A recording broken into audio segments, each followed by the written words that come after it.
नमस्कार भक्तजनों, आप सभी भक्तजनों को स्वागत है हमारे इस चैनल पर। अगर हमारे इस चैनल पर आप पहली बार वाचिंग कर रहे हैं तो लाइक, सब्सक्राइब और ऑल बेल आइकन को दबा दीजिएगा ताकि इसी तरह मज़ेदार वीडियो आप लोगों तक पहुंचेंगे। आज मैं ऐसे मंत्र का नाम बताऊंगा जिस मंत्र के मात्र सुनने से ही अल्पायु दीर्घायु में परिवर्तन हो जाते हैं। भक्तजनों, ये मंत्र जो इंसान अगर जप ले और बारंबार अपने ज़िंदगी में, अपने जीवन में सुने, तो सिर्फ ये सुनने और बोलने से उसका जो अल्पवायु होगा, जो उनकी अकाल मृत्यु का जो उसके भाग में लिखा होगा, वो परिवर्तन हो जाएगा, वो टल जाएंगे। ऐसे हम मंत्र का नाम लेंगे और ऐसे मंत्र का उच्चारण करेंगे। अगर ऐसे मंत्र का आप चाहते हैं सुनना और देखना तो हमारी वीडियो फुल वाचिंग कीजिएगा, फुल वाचिंग आप सुनिएगा। तो अगर हमारे इस चैनल पर आप पहली बार वाचिंग कर रहे हैं तो आपसे हाथ जोड़कर विनती है कि हमारे इस चैनल को लाइक कर दीजिएगा, सब्सक्राइब कर लीजिएगा, साथ साथ ऑल बेल आइकन को दबा दीजिएगा ताकि इसी तरह मज़ेदार वीडियो आप लोग तक जल्दी पहुंचेंगे। भक्तजनों, तो ना देरी करते हुए ऐसे मंत्र का नाम है महामृत्युंजय मंत्र, यानी कि महामृत्युंजय मंत्र। जिस मंत्र से आप लोग अगर ये मंत्र को जपते हैं या सुनते हैं या अपने रिंगटोन मोबाइल में लगा कर भी सुनते हैं तो आप का जो भी अल्पायु या आपका जो अकाल मृत्यु का जो होगा भाग में लिखा, जो भी भक्तगण को, जो भी इंसान को ऐसे मतलब होंगे वो टल जाएंगे।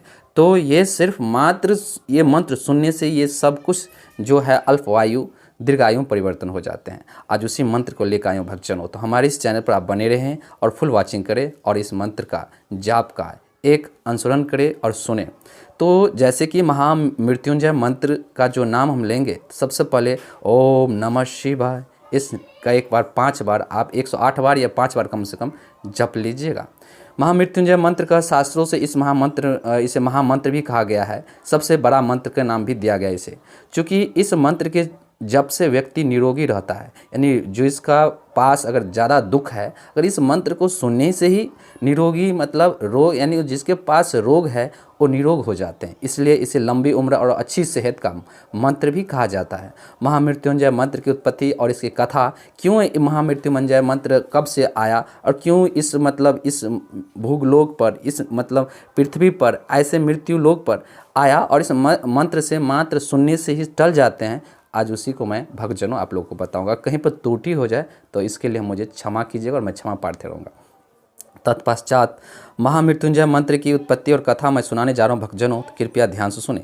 पुरानी कथाओं के अनुसार शिव भक्त ऋषि मृकंडु ने संतान प्राप्ति के लिए भगवान शिव की कठोर तपस्या की। तपस्या से प्रसन्न होकर भगवान शिव ने ऋषि मृकंडु को इच्छानुसार संतान प्राप्त होने का वर दे दिया। परंतु शिव जी ने ऋषि मृकंडु को बताया कि यह पुत्र अल्पायु होगा, यानी कि आपका पुत्र थोड़ा ही दिन में मर जाएंगे, यानी 14 से 15 साल के अंदर आपको मर जाएंगे, यानी कि 16 वर्ष के बाद आपका बेटा मर जाएगा। ये आपका अल्पायु पुत्र जन्मेंगे। ये ऋषि सुन कर के इसके बाद जो इनके अंदर में जो ऐसा एक विष जैसे जिंदगी भर गया, तो शिव जी ने ऋषि मृकंडु को बताया कि यह पुत्र अल्पायु होगा। यह सुनते ही ऋषि मृकंडु विषाद से घिर गए, यानी कि उसके नज़र उसके ज़िंदगी में जैसे अंधेरा ही छा गया। कुछ समय बाद ऋषि मृकंडु को पुत्र रत्न की प्राप्ति हुई। ऋषियों ने बताया कि इस संतान की उम्र केवल 16 साल ही होगी। ऋषि मृकंडु दुखी हो गए, काफ़ी दुखित हो गया, उसका कोई मतलब मन नहीं लग रहा था। यह देख जब उनकी पत्नी ने दुख का कारण पूछा तब उन्हें सारी बात बताई। तब उनकी पत्नी ने कहा कि यदि शिव जी की कृपा होगी तो यह विधान भी टल जाएंगे और आप देखिएगा कि मेरे पुत्र को दीर्घायु प्राप्त होगा। आप इसका चिंता नहीं करें स्वामी। ऋषि ने अपने पुत्र का नाम मार्कंडेय रखा। जिस पुत्र का नाम मार्कंडेय रखा और उन्हें शिव मंत्र भी दिया। मार्कंडेय शिव भक्ति में लीन रहते।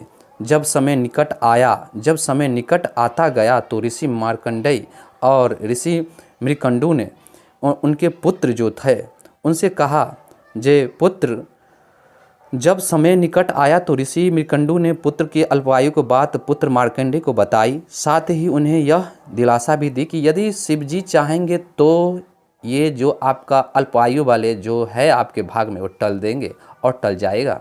तुम जो है शिव भक्ति करो और शिव जी का, यानी कि अर्थात भोले बाबा का, आप भक्ति भजन में लीन हो जाओ।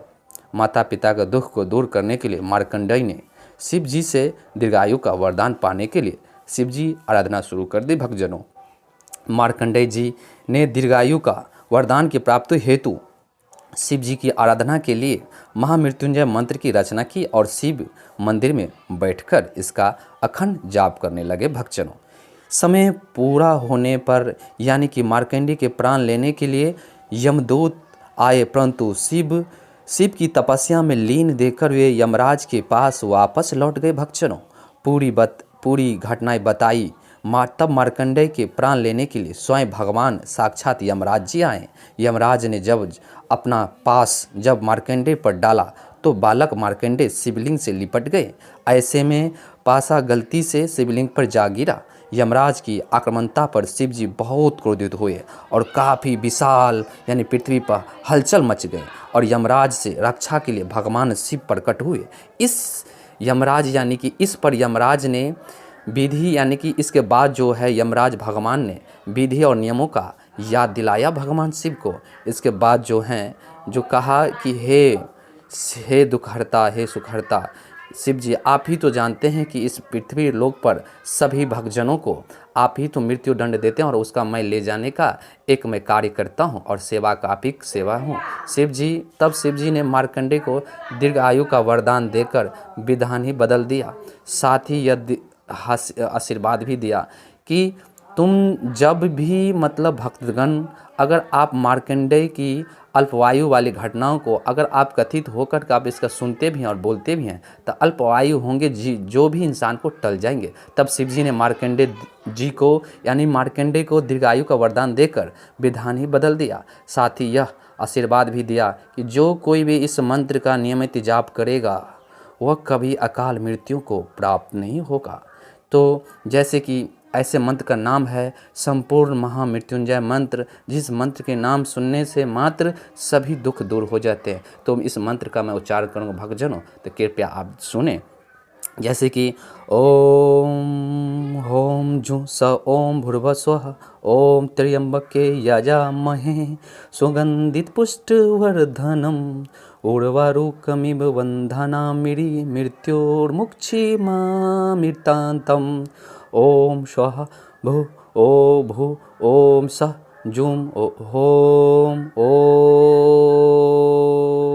इस मंत्र का उच्चारण आप जरूर कीजिएगा और साथ साथ सुनिएगा भी। फिर एक बार हम इसको कह देते हैं और सुना देते हैं। इस मंत्र का उच्चारण बोल देते हैं। ओम होम जूम सः ओम भूर्भुवः स्वः ओम त्र्यंबके यजामहे सुगंधित पुष्टवर्धनम उर्वारुकमिव वंदनामिरि मृत्योर्मुक्षीयमामृतान्त ओम श भू भू भू भू ओम श जू हो ओम। संस्कृत में लिखा है उच्चारण करने वक्त अगर हमसे कोई तरह का त्रुटि हो जाए भोलेनाथ तो हमें क्षमा प्रार्थी कीजिएगा। इसलिए हम सभी भक्तगण को हम अपनी वाणी से ये सेवा प्रदान करता हूँ। तो भोलेनाथ अगर हमें कहीं पर त्रुटि हो गए होंगे तो ज़रूर क्षमा कीजिएगा, मैं क्षमा प्रार्थी हूँ।